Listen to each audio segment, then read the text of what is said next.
All right, so finally here is an explanation of what a skate block system is. I apologize for the delay in this.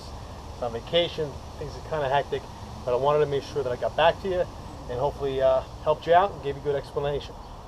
A skate block is pretty simple. Right? The name skate block came from the guys that are out on the lines, the linemen. Right? They use that to get stuff off and out of the transmission towers and stuff like that to keep it obviously away. You can't lower things straight down because those towers come down and they pivot out. Thus, the name, you skate it down. For what we're doing, I mean, it could be in a tower like that, or it could be off a building with balconies. There's an obstacle you want to get it out and away from. So essentially, what you're doing is you're redirecting the rope. You're redirecting it away from the building, or you're redirecting it away from the obstacle. So think of anything that works for you. Call it a redirection system or a redirection line. And we break it down here, it's really, honestly, pretty easy. So this line here will represent a building. And the bottom here, well, that's the floor. Now this is going to be a ground-based lower. So whatever you're lowering with, an MPD, a rack, whatever it is going to be based on the ground. So up here, we're going to say that that's a window that we're going out of, right? Or it's a balcony, whatever it is. We'll say it's a balcony, and we'll put some other balconies as we go down, like this. So obviously we couldn't go straight down because the balconies are in the way. If you want to get it out and over, could we just set up a high point on one of those balconies? Yes, absolutely. But for demonstration purposes, we're just going to say no, we can't do that. We'll say one sticks out really far.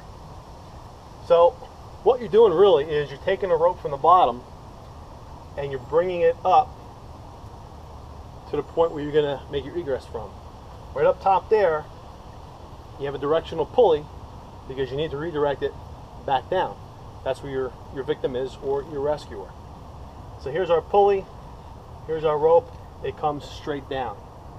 And what we're going to do is we're going to make a really bad example of a person. So essentially you have a person in the window, on the balcony, they have their harness on, it's connected right to their front, and essentially they're hanging there. Right now, if this was our lowering device and we lowered them, well, they would just go straight down. That's it. That's what we're trying to avoid. So looking at this, ask yourself, well, how can I prevent our rescuer from going straight down and hitting the balconies or whatever obstacle you're dealing with? What do we have here that's an ideal path? Well, the angle, right? That gets us away from everything. It's skating us away, or it's redirecting us away. So essentially what we got to do is connect the rescuer to this line. So if I had that connection point right here on my waist, right at chest level here, what I'm going to do is maybe take a short length of Prusik, and the Prusik is going to get connected to a pulley which will ride on that line. This shows, it looks like a good distance, but really the rope would be pretty much right here and you'd connect right onto it. So now the same thing, the rope comes up, it comes down, but now you're connected to it. So now when you lower down here, that's the running end of the rope, that's where it plays out. As you lower, the rope is coming up, it's going through, then it's coming right back down.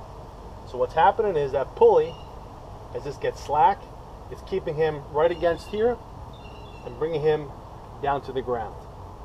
Now the only thing you need to be concerned with is the vector that's created, because as he gets down this rope, this load from him is going to want to take this rope now, and you're going to end up having it vector in. So give yourself some room and bring it out really as far as you can so that you don't get in a jam and hit an obstacle that you're trying to get away from. Balconies don't stick out far, so it wouldn't really be that much of a concern. If you're going out something, it could be a lower roof edge, whatever it is, look at it, size it up, and take into account the vector that you're going to cause. create. So really, to break it down, nothing more than a redirect that you're attaching your rescuer to. So if the word escape lock is confusing, if when you first heard it you said, what the heck is escape lock? Just look at it and think of what works for you. A system redirect, a redirection line, whatever you want to call it. Okay, traditionally it's escape lock system, but at some point somebody come up with that name. So if you got something better for it, by all means have at it. But all it is rope coming up, coming over through a pulley. You're connecting your rescuer onto it. As the rope comes up, it's being fed down. He is going to ride the rope straight down to the ground. And that's pretty much it. So, escape lock, redirection, whatever you want to call it. Hopefully this helps you out. Hopefully this is a good explanation for you. And if it's not, let me know and I'll try to do something else. So, thanks for the request. Apologize for the delay, but anything more, just keep it coming. Stay safe, man.